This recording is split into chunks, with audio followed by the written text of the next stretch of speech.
It is 12 o'clock here in New York, and in Israel, it is a little later. We want to welcome you all to our Coping and Resilience new webinar series. And our first guest is a very special expert in trauma, Dr. Mooli Lahad. But before we dive into this important topic and present our host today, Dr. Therese Rosenblatt, we are inviting Rachel Heisler, Executive Director of American Friends of Soroka Medical Center, to welcome you all today. Rachel.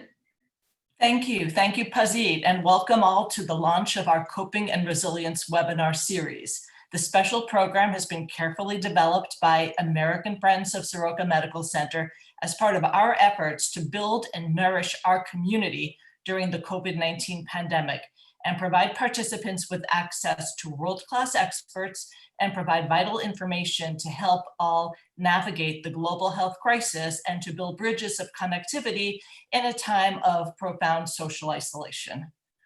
One of Israel's top hospitals, Soroka Medical Center, is located in Be'er Sheva, and it is the only major medical center for the entire south of Israel, where we care for a population of 1.2 million. It is considered one of Israel's most strategic institutions. It is the busiest hospital in the country, and it is one of the most profoundly diverse.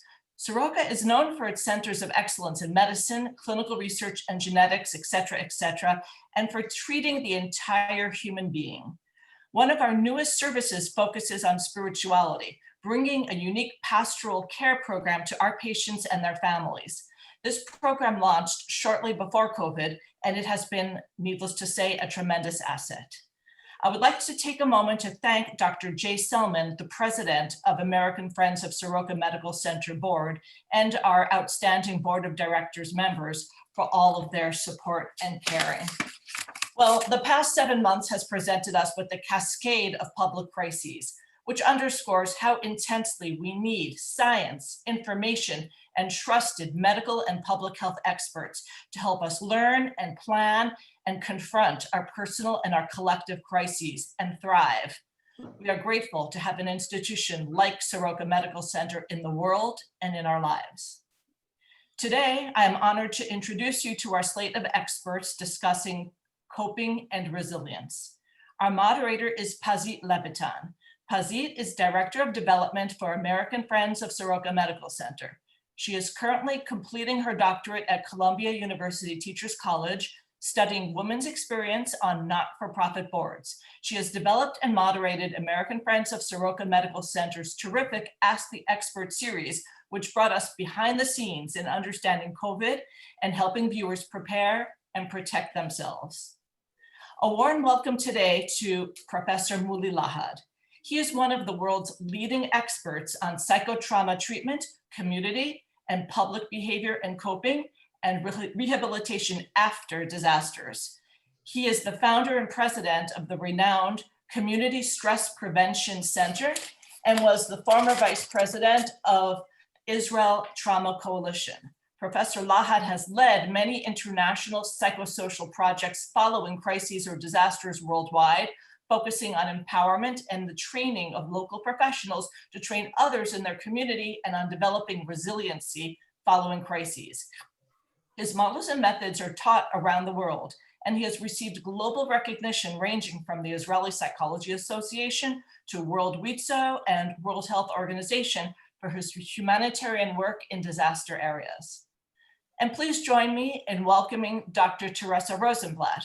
We thank you for your leadership in creating this important series, Exploring Coping and Resilience. Dr. Rosenblatt is a New York-based psychologist, psychoanalyst, and author who serves as a member of the board of directors of American Friends of Soroka Medical Center. She has a private practice in Scarsdale and Manhattan and provides therapy for adolescents, adults, couples, and families experiencing anxiety, depression, and facing a range of personal and professional issues. Dr. Rosenblatt teaches and supervises at a number of psychology graduate school and psychoanalytic institutes and has run workshops on the practice of psychotherapy in the age of COVID. Dr. Rosenblatt writes and presents on various topics in psychology. Recent publications include a chapter entitled when the analyst's illness from the perspectives of analysts and patients in a book entitled What Happens When the Analyst Dies? Unexpected Terminations in Psychoanalysis. Her book, The Voice of an Analyst, demonstrates the importance for mental health professionals to develop their own unique identity that reflects their character and training, helping them to maximize their connection to their patients and helping them fulfill their mission to ease human suffering. Therese and Pazit have spent countless hours brainstorming and planning today's program and the ones to come. So please join me in thanking Pazit and Therese for their dedication and profound insights that led to the creation of the program. I know you will all enjoy it. And now back to you, Pazit. Thank you very much for that warm introduction, Rachel. So this is going to be in a little different format than our previous Ask the Experts. You are still welcome to use the Q&A little icon here in the bottom of your screen and type in your questions as we proceed with the program. We're going to start the program with a conversation between Dr. Therese Rosenblatt and Dr. Mooli Lahad, addressing some of the current issues related to finding your strength during a crisis. And then we're going to go to your questions. I have about 10 questions that I received from your registration and other questions that will come live. So without further ado, Dr. Therese Rosenblatt. Hi, everybody. Welcome. And Rachel and Pazit, thank you so much for welcoming me and participating in these webinars and being on the board and giving me the opportunity to give to Soroka in this particular way, which relates to my training and is a way that I can give back, and I'm very appreciative, and I'm super appreciative to have Mooli. I hope you don't mind. May I call you by your first name? You're Israeli, okay? Participating today.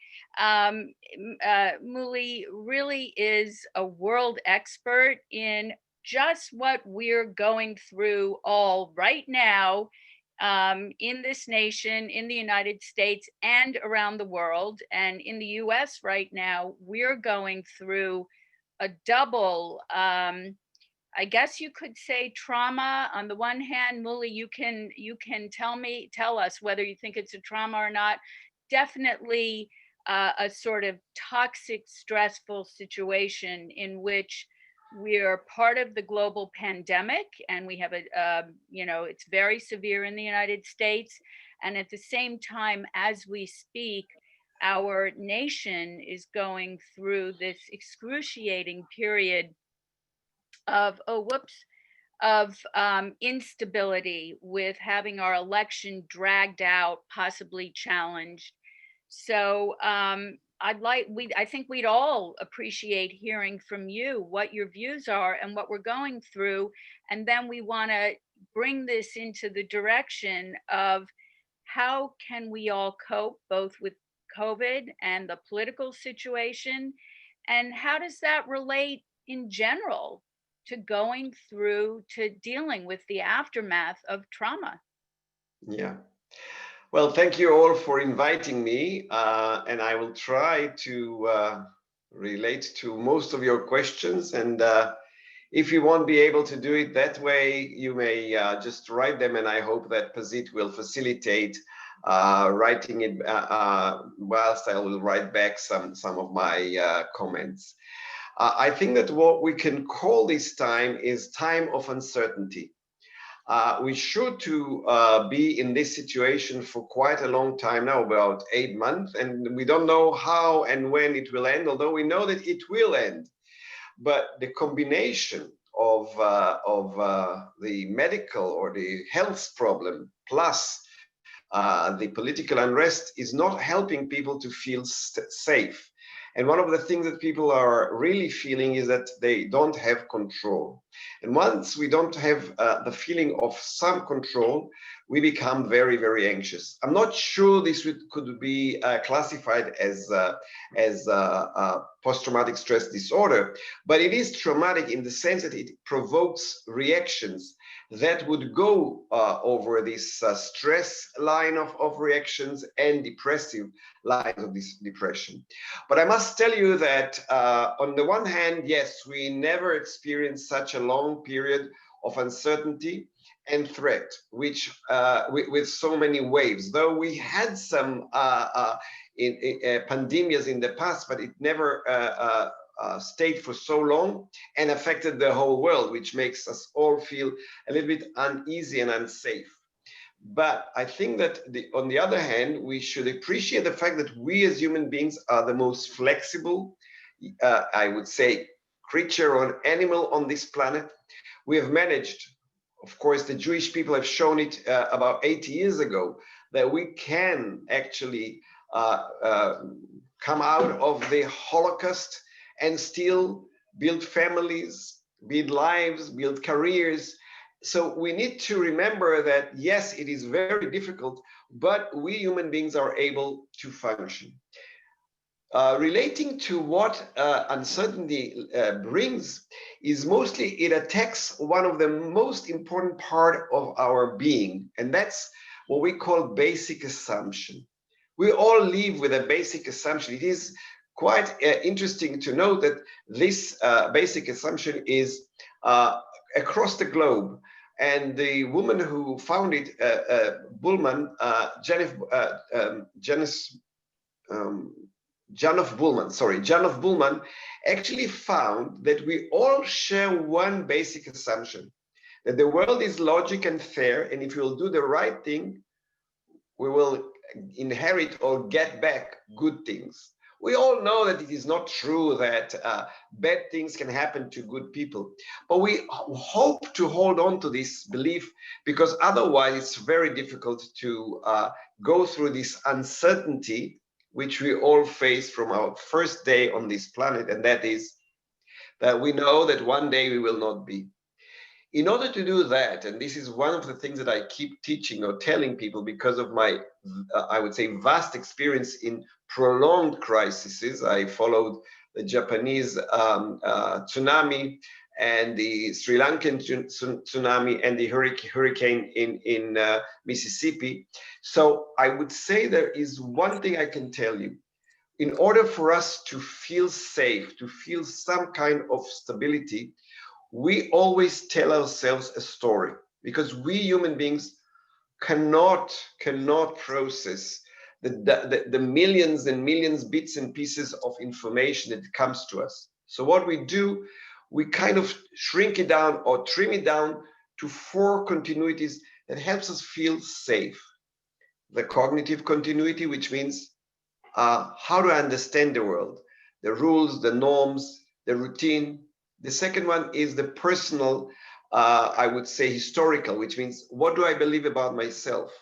The other is role continuity, all the roles that we are playing throughout life and those that we acquired along the way.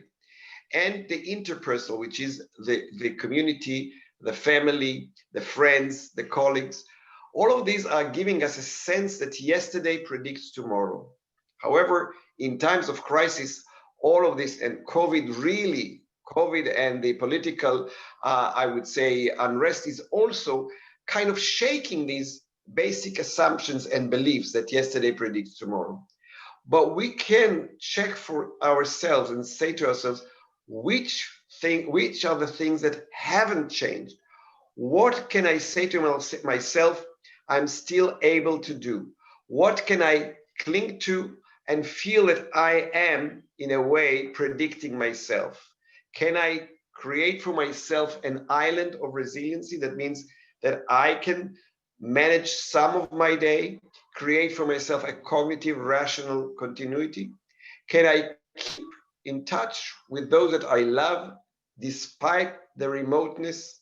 Can I do something to maintain a role, either in my own family or for others? In general, what you're doing by volunteering is very, very important. This is a role. And lastly, how do I maintain my mood, my emotions? Because otherwise we, sorry, we do feel continuous distress. So, Mooli, you've raised 4 important pillars of what we need to cope. And I'm wondering if we could go a little further now into specifics. And I'd like to touch on a number of them. One is, I know that you have derived a lot of your approaches from the idea of imagination and play. And we know as psychologists, there are some very famous psychologists who have stressed the incredible healing power of play, definitely for children and child development, but also for adults. And many of us adults don't understand what that means about, well, what do you mean play as an adult? And but that is, I mean, my experience is not in community, it's working with individuals, and I hear about trauma every day. And I have one 21-year-old patient right now who's very sick and has had a lot of disaster. And we're discovering that through her discovery of certain kinds of music and learning a language, a strange exotic language, and her parents are all anxious about how she's sort of veering off her academic path. And we're learning how this is play to her and it's healing her. So could you say more about your approach and how you use that with people who are undergoing toxic stress or trauma, the whole spectrum? Well, I would say that imagination is a bliss, is one of the things that we are different from any other animal, definitely mammals. We can project to a very, very far away future. And of course, it could be a positive one. Unfortunately, we can also suffer from over imagining bad things. But I think that the fact that we have this ability to transcend, to move from where we are to this fantastic reality, or to what you refer to the potential space, the place where we can do something that in reality we can't do, is very important. But you see, there are so many ways we can do that. The first thing I would like to say is that it is a choice. It is a choice because you see, we all know that at the end of the day, we will not be. The question is, how do we go toward this known end or reality, so to speak? Are we going to do it in a very pessimistic way and all the time think about bad things? Or are we taking a more optimistic, that is using our imagination to heal ourselves? Now, there's so many ways we can do it. The simplest, of course, is guided imagery. The other is engaging ourselves in arts and crafts. But it doesn't have to be something so practical. You can just put the music you like. One of the things I've learned is that we have what we call the 5 or 7 plus minus 2 ability of human beings to absorb information in one instance. But that rule can help each of you. Just think about these 5, 6, 7 things that you like to do, that gives you sense of pleasure and a sense that you transcend the situation. Let me give you a practical example from Sharansky. You know, Sharansky was in isolation and in a jail and in a cell for hundreds of days. And when you interview him, you will hear that what helped him was imagining that he was playing chess, telling jokes to himself and to his wardens, prison wardens, and trying to see the future. The same was for Viktor Frankl in Auschwitz. He said, a possibility to transcend from the situation, to divert my attention, to think about something positive has changed my mood. And we know that from research. Once you take yourself to a imaginative or real creative mode, you feel better. We know the impact of music. Music can change your mood. So be more conscious of what sort of music you play. A music that takes you to places, a music that calms you down. you can do a lot about it. Now, of course, you can be more active or less active in that. But I would say don't worry about being active like drawing or playing music. You can be passive in the sense you can read a book that takes you, you can watch, I would say, I don't want to give any credits to Netflix, but something like that. Not the news, not the news. The news is really intoxicating because, as you know, there is no real information. It's all about people talking, and bombarding you with information that is not really helpful to you. So take that in bits and try to create for yourself what I call an islands of resiliency. And playfulness is not for kids. We are the playful animals, so to speak. All mammals are starting being playful. I would even say that playfulness was before culture. Just look at any mammal, I would say any living thing, but I would specifically talk about mammals. We all start playing. Unfortunately, a long life, we somehow decided this is not, I would say, mature enough. Don't worry about that. Believe me, don't worry about that. Bring in whatever I would say sparkles or moments that you can add to your day with something that is not the reality itself. So I want to pick up on a few of those things, maybe in a more well, you are practical, but even further narrowing it down, because I speak or listen to a lot of people who are afraid to do those things right now. Just spoke to a man yesterday, felt that it was too self-centered, it was too lazy. How is that going to help the situation, help his family? And there's a famous psychologist named Piaget who said that play was the work of children. As Mooli said, play is not just for children, but the idea is through play, we come up with ideas, we expand our thinking, we heal ourselves. And all these people that you mentioned, like Sharansky, who gave back to the world, they allowed themselves to play. My form of play these days is my writing that that I spend a lot of time working on. That feels playful to me.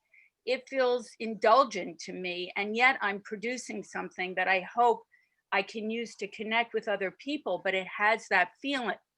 I exercise a lot.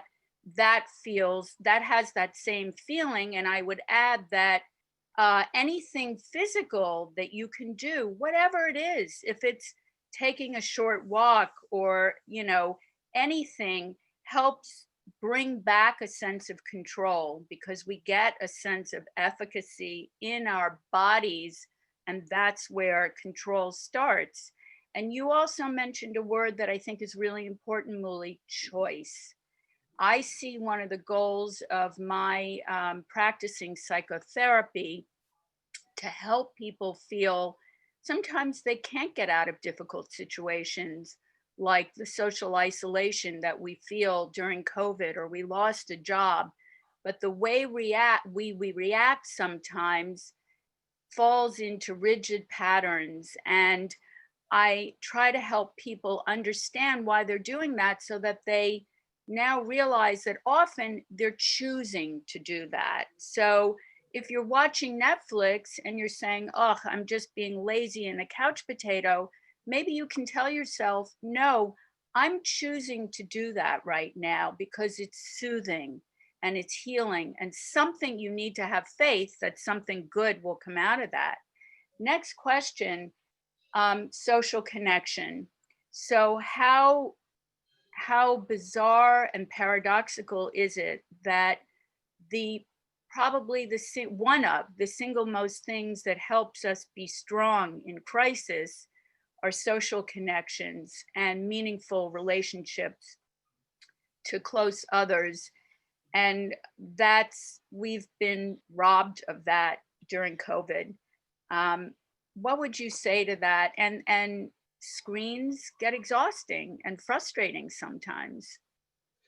Yeah, not to mention that we are all the time talking from the same space, which is not really helpful to us, because the moment we change space, the moment we change a mood. But That's what the situation is. Just imagine that we would have had COVID-19 19 years ago without this ability to communicate, and we were closed in and without any ability to communicate. So yes, it is exhausting, but let's see the positive side of it. I want to comment on your question about social support. I believe that we have more than just social and imaginative way of coping. I would like to take just 2 minutes to say that, because my studies have showed me that people have at least 6 major ways of coping. Their belief system, and that is, you know, that you are using your belief system that might be a religious one or committed to an idea, and you feel that this is the way you manage it. Spirituality goes into that too. Looking for what is the message of this COVID-19 challenge to me. Of course, the other one is emotional coping. That means I need to share things, and that can be done even over the phone or using the social media. And of course, not only that, again, here comes my 15 number 15 rule, which means we can make real contact with 15 people that are meaningful to us. I don't even want to ask you the question that was leading to this outcome, but I will. You're all adults. The question was, name 15 people that if they will get out of your life for any reason, you will be very, very sad. That means these people are meaningful to you. And when I'm saying social, I mean, make sure that you contact them on a daily or weekly basis. This will nurture you. Don't look for so many, just look for up to 15 and make it your job to make contact. I'm working with a lot of bereaved people who are saying to me, but no one is coming in. I said, this is your job, unfortunately, to bridge over. So this is the social bit. Now, the imaginative thing we have already tapped on, and then the cognitive one. We can reason, we can make plans, we can take alternatives. We don't have to take whatever others are telling us. This is in our control, what I think and what I want to think. And lastly, you mentioned the physical part. Listen, if we want to get some of the, I would say, pleasure or happy hormones going on, we need to be active. Don't exhaust yourself, but just do it on a daily basis. And more than that, go out. If there is sun, go out to the sun. Take fresh air. All of these are natural ways of us human beings who've been here for ages on this planet, but we forgot it because we got into these artificial spaces, and COVID even put us even more into the artificial spaces. So these are just small tips of what we can do to feel better. And there are so many other things that we can do, but I would generally say, ask yourself, what is helpful to me? Just write to yourself, what is helpful to me? And then see that you really take care of those things that are helping you. Look at them, enlarge the list, make it something that you can do on a daily basis. Don't say, oh no, today I don't feel like it. You know, when you create your schedule, when you create your routine, you feel in control, because the world outside us is unfortunately less controllable for us nowadays. I'm glad that you mentioned several things that I think are so are so critical to building strength in a crisis. And one is this idea of structure and routine. And I hear a lot of people, saying to me, oh, I don't know what day it is. I don't know what time it is, because every day is the same. And here comes in not only structure and routine, but choice. That it is up to us. We can make a schedule, we can make a structure and routine, but it is up to us. We do need to deliberately think about it and do it. Once you do it, it gives you back a sense of, what's happening next. That's predictable. That gives you a sense of control and of efficacy. The other thing is going outside, which I now call going outside is the new, I don't know how to put it concisely, but substitute for going out to dinner, going to the movies, going to, theater, concerts, going outside, I know, is now my main event of the day.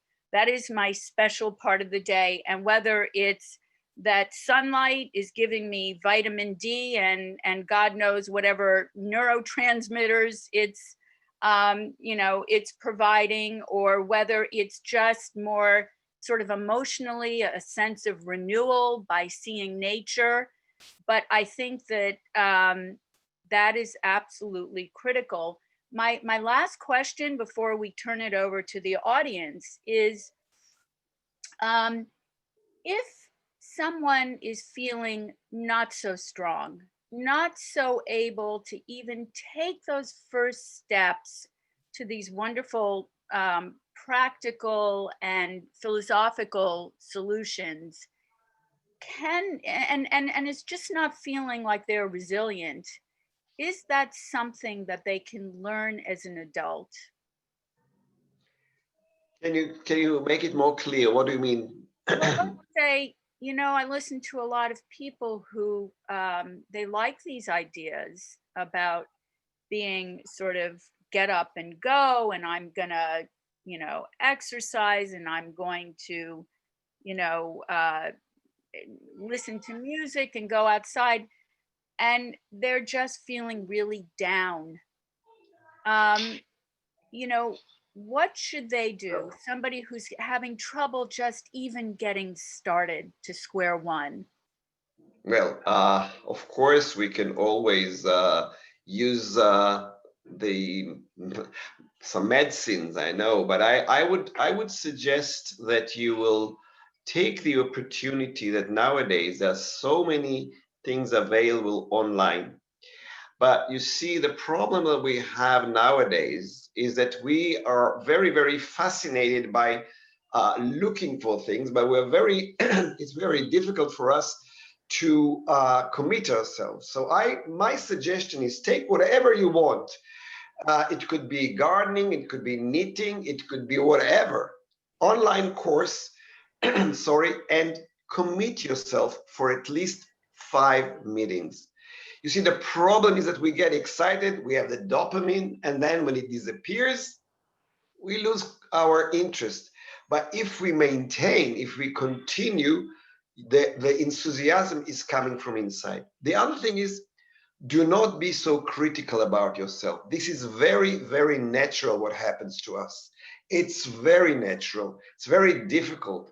But at the same time, try to think about the fact that we can make it. I mean, this is so important to find inside something that is meaningful for you to keep on moving.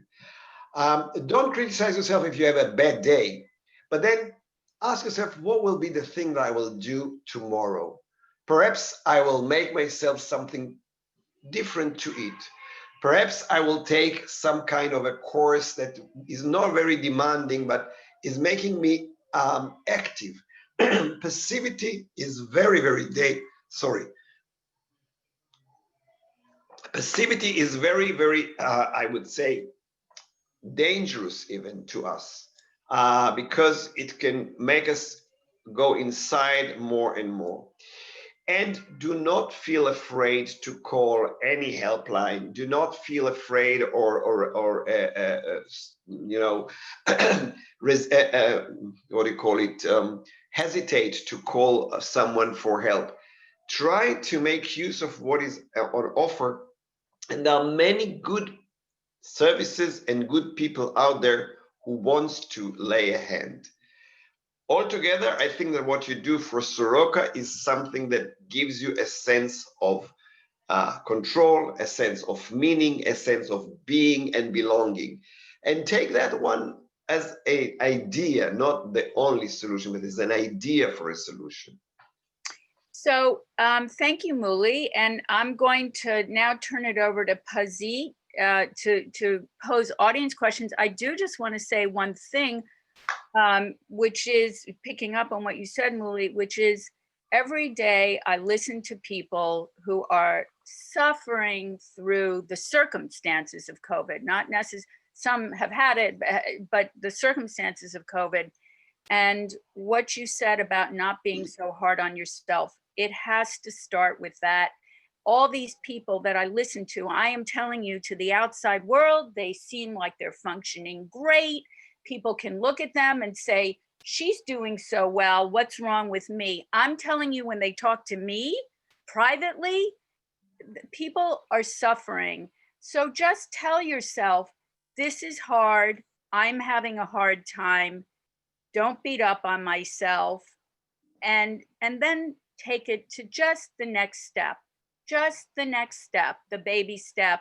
You'll deal with, step 2, 3, 4, 5 after each step. Anyway, Pazit, take it away. Thank you both so much. It sounds so enriching and inspiring to hear both of you speak about these very personal topics and situation, that it feels like we can have a whole series and workshop just with both of you. So thank you so much. I'm going to touch on some questions here, and we have very interesting questions. I'm going to touch on something that just came in during the live webinar, that addresses something that Mooli, you said about making a list of 15 people that you want and actively can contact for addressing or coping with social isolation. So we have a participant here that says, I live alone and I'm socially isolated. I do not have 15 people to contact. I feel forgotten by friends and acquaintances. Those who have partners don't understand what it is like to live alone. I live Northeast US, winter is coming. I have SAD, which is seasonal affective disorder. My energy is low. What can I do? When I was speaking about 15 people, I didn't mean you have to find 15, but I mean, you just mentioned that there are people that you feel that they are important to you and they kind of not communicating or not contacting you. I know it's probably a difficult suggestion, but try to find the 2 or 3 of them that you would like to call and ask them how they are. Maybe, I don't know what is the relationship you have with them, but one of the things I keep suggesting to people, go to your photo album and see if you have a photo of you and them in times before where you had fun. Just take a photo of that and send it to them. We are very nostalgic these days. This might ignite some kind of a new connection. I mean, if you, I would definitely, I don't know your situation, but I would say definitely bring in a pet. It could be a cat or a dog. Don't stay alone. Being alone is very, very, I would say, unhealthy and not good, especially with this coming winter that will be very, very cold and definitely complex because of the COVID. And by all means, try to insist and tell yourself, I'm going to do one thing per day that makes me feel that I am alive, not that I am happy, not that I am thriving, I'm just alive. That could be, as I said, a pet, someone you like, even I would say, if you make yourself the best type of tea that you like to drink. And that would be my suggestion. I don't know what Teresa will say, but I would say that. Teresa, would you like to add? Well, just to quickly say again, we all look at others and think that, they have it better off. They're better with people. They have more friends. What's wrong with us? I am hearing people feeling forgotten because of how isolated and cut off we all are, especially if you're living alone, that's for sure. But even many who are not completely alone. And there's something about not having the easy flow of interaction every day. And by the way, a lot of, Mooli, you mentioned many of the 15 may not be people that you thought of as your best friend. It may be you know, the guy at the cleaners that you see every other day and you have a great rapport with them, and you now miss that. So just tell yourself, many people are feeling forgotten by these strange, isolating circumstances. In the first month of the pandemic, a friend called me from Germany and said that every day he was calling a new friend. And this was a friend that I would have never thought of me. I was so delighted, and it taught me a lesson. I was so happy to commiserate with him on the phone. And it told me I'm going to push myself to reach out to people, even though I'm not sure they're thinking of me. And so far, it's worked out pretty well. And just finally, get a pet. I agree with you, Mooli. I'm not a dog person. My son's living with me. He brought his dog. And I'm telling you, you know, if you want love and companionship, get a dog. Oh, that's great. Thank you both. Yes, Mooli, would you like to add something? No, I would love to hear more questions, because I believe the questions of people are the most important part of this dialogue. So one more question on that social isolation. So the question is, once you decided you have somebody you can turn to and you decided that you want to talk, but two things stop you from approaching you know, family members or friends. One is you're ashamed. You're just ashamed that you feel this way. And the other thing, you don't want to burden other people that experience this global pandemic with your emotional intensity. And also you don't want to appear as a victimization, like you're victimizing yourself. How do you approach, once you identified who can just hear you out or something, how do you approach not to sound like the party pooper? I would start at home, if I may, both with your kids and your partners. I suggest to most of the clients that I see many like Therese, I said to them, I suggest this kind of I would say, process.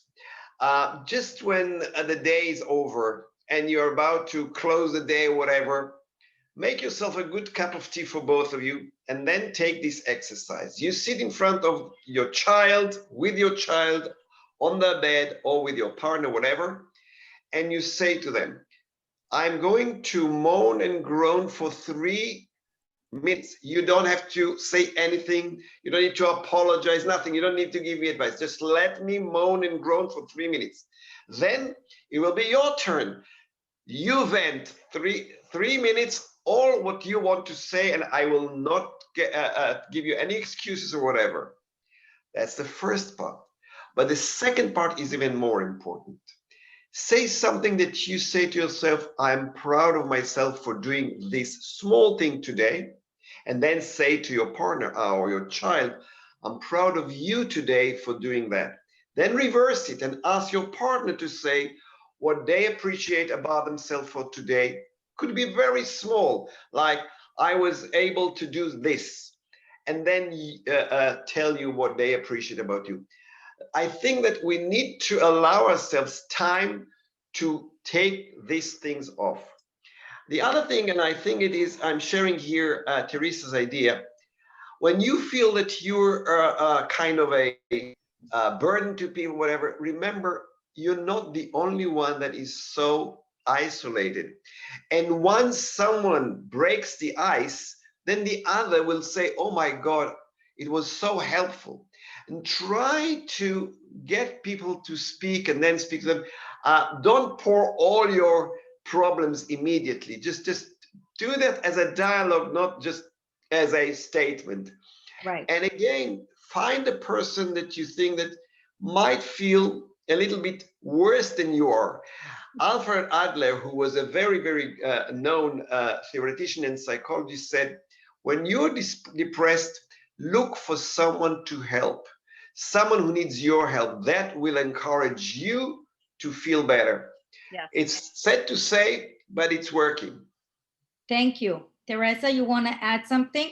I just want to say, structure it with time, right? No, I have nothing to add other than yes, yes, yes, yes. And you know, it's almost a cliche at this point. It is in the literature. I heard it from a patient the other day who was down in the dumps, who went to delivered meals to people and felt so much better. I mean, I feel lucky that I have work where I get to make a difference in people's lives and help them feel better. I feel great because of that. Yeah. So as both of you said, finding a sense of purpose, like we do here in American Friends of Soroka Medical Center and in other purposeful activities. We're moving on. I'm gonna condense 2 questions about the elections. We did get at least 3 questions about the elections. So I'm gonna put 2 right now and you can address it quickly. Number 1 is, you know, I found myself down because of the American election.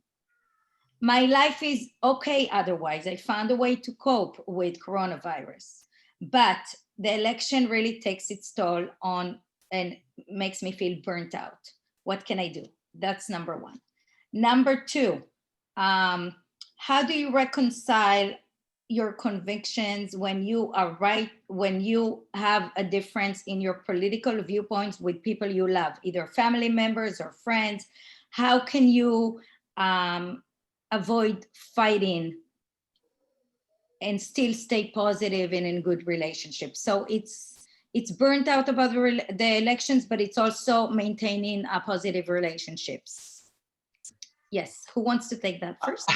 I will take the second part because I feel much more comfortable about that. Okay, good. But if Mooli. Teresa wants to take the second part, I will No, wait. I want the first. Okay. The second part is something that we always think that, especially when we are stressed, we think that the way we work, the way we cope is the best, and whatever other people is doing is not the right way. It is quite common for us to get much more rigid about what we believe and kind of insist on others to agree with us 100%. One of the things that I believe that democracy have told us, that the main thing is to agree not to agree. And if you can't really get that basic rule in your home, I would say go for it. We can and don't mix love and politics. You love your family and make sure that you say that we have differences. I don't agree with your political stand, but I love you. Because if that becomes a kind of a row and a clash and a hate, don't get to that. We in Israel had it in the past. Kibbutzim were split on political ideas and families were torn because of that. Don't get there. Remember, and I will tell you something that I tell all my colleagues, my supervisors, and my clients. And the question is like that. Listen to that. When you will be sometime, unfortunately, ill, and you will need someone to give you a hot cup of tea, and I'm keeping on to this tea thing, just remember, it won't be the party member. It won't be anyone who solicits for that party. It will be your family. So you can have what I just said before, a time that each of you is going into this debate. But to start with and end with messages of love and friendship, that you are dear to me, even though I don't agree with anything you said. It's so important because we sometimes get mixed with these emotions that are very true nowadays, because it's a way for us to feel alive. When we fight for this and that, good. But remember, when you will need this, you will be in need. These are the people that will sit next to your bed. So remember that. Thank you. Teresa? So I'll take on the first part, but I would just add a tagline on to what Mooli just said about, well, the question about getting along with friends and relatives who disagree politically is, I have learned that many of the people who support the candidate that I don't support, and so of course it's very tempting to think what's wrong with them. As Mooli said, our opinions we always think are right. How can they, what does that say about them? But most of those people mean well. They just are choosing a path that isn't yours, but that they think will get to a good place. So I think if you can keep that in mind, it makes the differences maybe a little more acceptable. Anyway, moving on to election burnout and distress.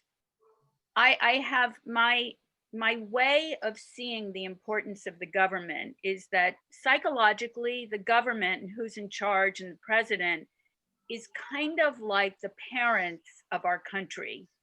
That we have a lot of the same feelings about the government as we do about family. So children need to have a stable family framework in order to feel secure and go out into the world to do what they have to do. Now, that doesn't mean the parents aren't divorced. It can mean all kinds of diverse family setups, but it's got to be stable and secure and confer a sense of strength and solidity to the child. When the child feels secure, they can go play, they can go out and play soccer or go to school or be with their friends. The instability in our government is creating an unstable backdrop, and it makes us feel less free to lead the rest of our lives. And you have to tell yourself, this is where the idea of not being in control can be very hard. I don't have control over this. It is shaky right now, but I can be strong. I can create my own strength. I can create my own stability. I can do all these wonderful things that Mooli's talked about, and I have, in terms of setting up structure, in terms of doing things that I like, that nourish me. And I'm going to take it one day at a time and lead my life in the strongest, most organized, most self-cultivating, nourishing way. And then I'm going to accept that this is where we are. We don't know exactly what's going to happen, and that's hard. And I'm going to be with that today, and we'll see what tomorrow holds. And it's not that it's not hard, but that is also back to the idea of choice. Thank you both very much. We're going to go on. I don't know if you guys can spare another 5 minutes, but we have some. I'm also going to condense two into one. I'm going to ask you about fear and violence. Some may have been generated with another factor of intergenerational gap. So about fear and violence, two questions. You can address one or both. The first question is, how should US parents prepare their high school kids for a possibly serious anti-Semitism and BDS, anti-Israel hostility in college? Those are parents that grew up with that type of multi-generational trauma, I could say. Another one about violence against women. Could you address, please, the rise of violence against women during the pandemic? And what would you recommend for families to do in Israel and in America? Think a moment. Those are two hardcore questions. You can address just one at a time. I'm just, because for the sake of time, put it together under fear and violence.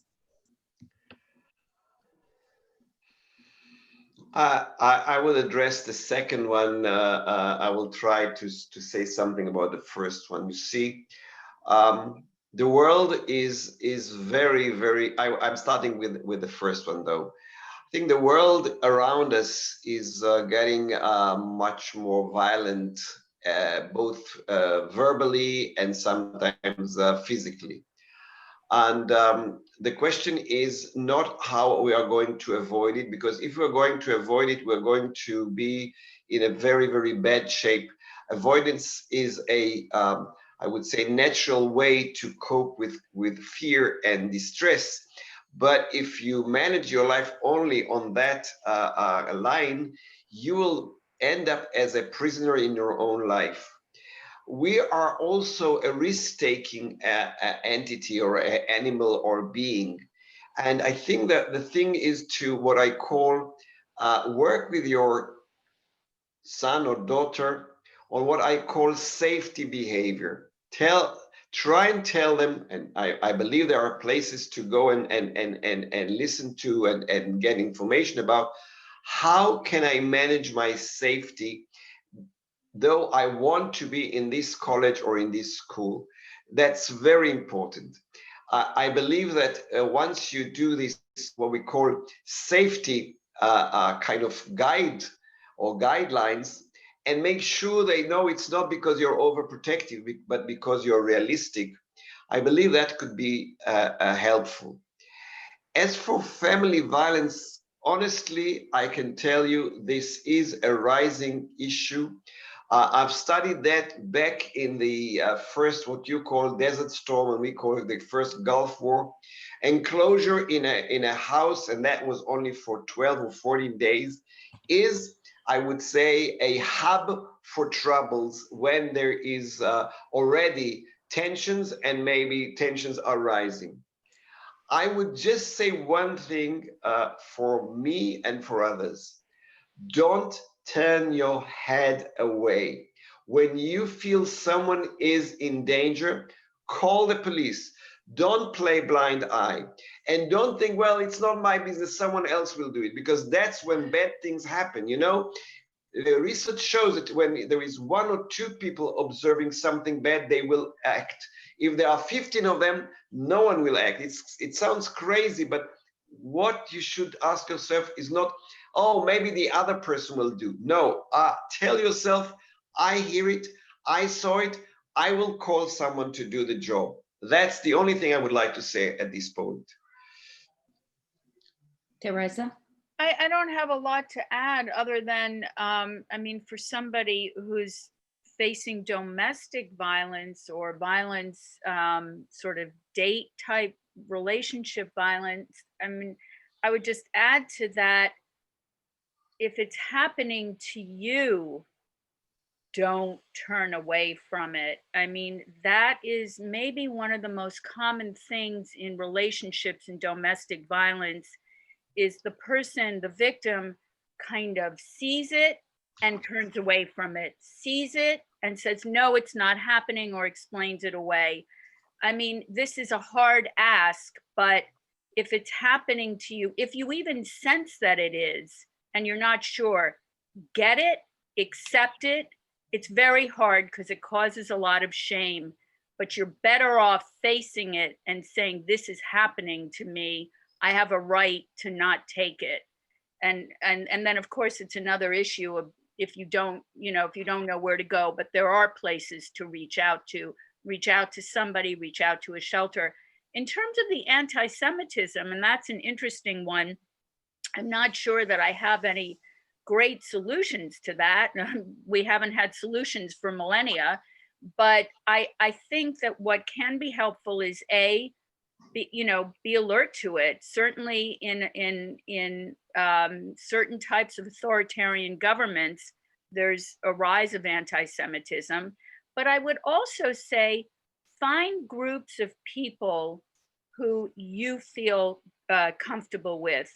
If you're seeing anti-Semitism around, connect more with your synagogue, connect more with a community of other Jews who are, frankly, your kind. I'm not talking about a paranoia or a blocking out the rest of the world, but be with people who are not anti-Semitic.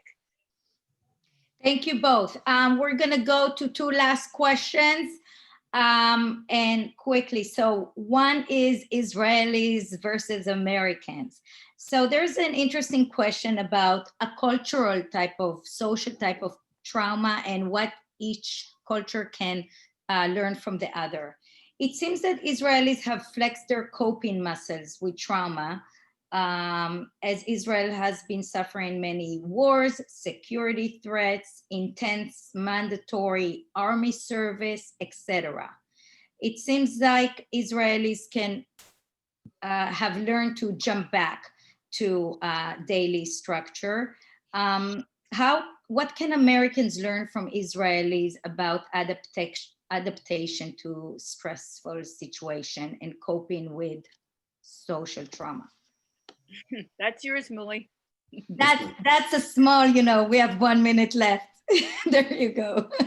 First of all, I would say that indeed Israelis are known to be more resilient despite the fact that we have been, or because of the fact that we have been through so many difficulties.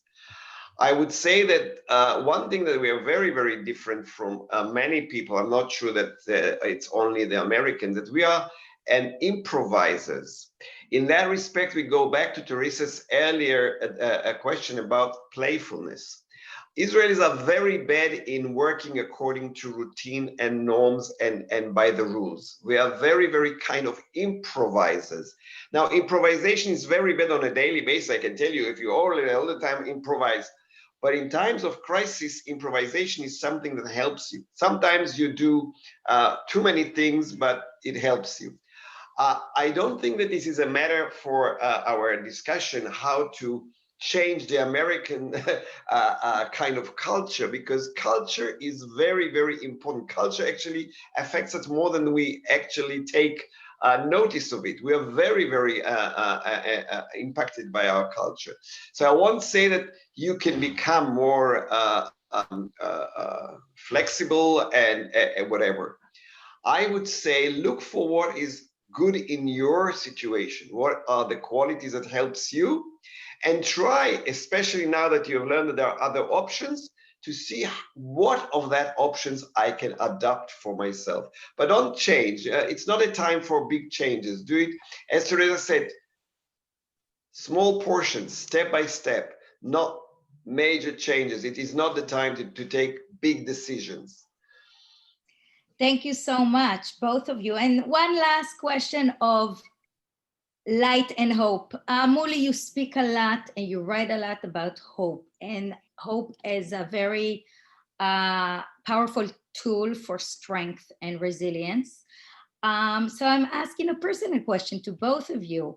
What is your personal hope? What do you, where do you go to get your own personal uplift when you are feeling down? I mean, you're therapists, but you're also human beings, and you probably also need sometimes an uplifting. So what is your hope? Therese, do you want to take it first? Well, go on. Well, if you have something on the tip of your tongue, you go first. I need a quick moment to collect my thoughts. Okay, I will say few things.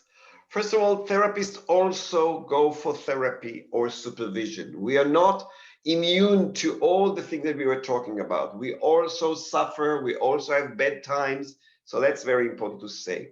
Second is that I'm trying to keep to my advices. I have my routine every day, despite the fact that I don't go out so much. I shave, I wash, I wear clean clothes. I make myself as if I'm going to work. I'm not taking the advantage of staying at home and behaving as nothing is working. I would say that there are a few things that makes me happy or pleasant or pleases me.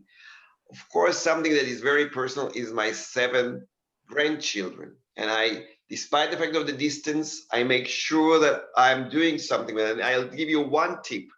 We're doing our family kind of magazine. And so I broadcast something, they broadcast something, and we create something that is uniting us. And the second thing, I'm trying to do a very simple meditation. I go out to my garden, or if you have a plant, that's okay. And what you do is when you breathe out, you say, I'm giving, and that's very important to the tree or to the plant, what it needs. And when I breathe back, the plant is giving me what I need, which you know that plants are giving us oxygen and we are giving the plants the CO2. So just this very simple thing that gives me a sense that I am alive and I can relax myself. And there are so many other things, but I won't go into that. So for me, it's first of all, as Mooli says, I keep to a structure and a schedule. Every day I get up, I get dressed, I try to look, groomed. I'm also looking for silver linings, because as awful as this is, and it's awful and I want it to end, but there are silver linings in it. And I am really enjoying and indulging in not having to commute anymore. I wear a nice top, but every day I wear jeans instead of, fancy pants or a dress. I've invested in a wonderful array of fuzzy, warm, colorful socks that I'm excited about putting on each day. My work is tremendously satisfying to me, and I see patients, I'm writing, I'm teaching. It's enormously enriching. I'm really sort of indulging myself with enriching my inner life, which is very connected to my work. I have more opportunity to write. I love to think. I love to observe what's going on. And now I'm really, really writing about that. That gives me a sense of tremendous purpose. I exercise a lot. And so having a healthy body that feels strong makes me feel strong and a certain amount of control. It makes me feel optimistic. It gives you endorphins, but being able to see, strength building from exercise is very efficacious feeling. Friends and family, I'm staying very closely connected to them. And I have certain friends who really, I like Mooli's 15. It's not quite 15, everyone. But I have certain friends who get me, who I can totally let my hair down with and tell them what I'm really thinking and feeling. A few of them are therapists, and we weave in and out of discussing cases confidentially, hiding identity, and then using ourselves as our own cases and talking about, difficulties we're going through. And all those things are holding me together. Thank you I'd both. like to just add one last tip. You see, our brain is wired to look for threats. That's because we are a very vulnerable animal. But the difference between sussing and looking for a threat and feeling, I would say, happy or loved or cared for is basically the difference between 2 milliseconds and 9 milliseconds. It's very, very quickly. We can train ourselves at least not to jump immediately like we were kind of taken over by something. And just say to yourself, there is something very simple to do.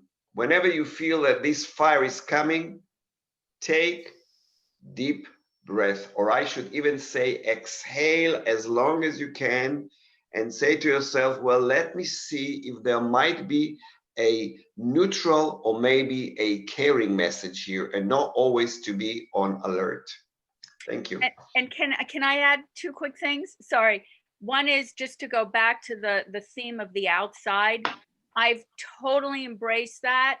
It was not my natural go-to place, but I've constructed a whole outdoor space with heaters, and I'm gonna sit out there around a fire till the snow is coming down with friends, and it feels wonderful. And the other thing is that self-acceptance thing. There's certain evenings where I am flat out exhausted just from living under circumstances of COVID, and I allow myself to binge on Netflix, something I never allowed myself to do. And I just tell myself, it's okay. It's a hard time, and this is okay. Thank you both. I want to apologize to those people that we didn't address their questions yet. There were a couple of questions about how to deal with a family member with autism and other medical conditions. We will try to either address it in writing or take it to our next session about family relations. And I thank you, the participants, for coming and following us and joining here. Without your energy and your questions, we wouldn't have this series. I thank our great guest and American Friends of Soroka Medical Center. Here's my tea to you. Cheers. L'chaim. Cheers and Shabbat Shalom. Shabbat Shalom. Thank you, Mooli, Pazit, Rachel, and all 70 of the rest of you.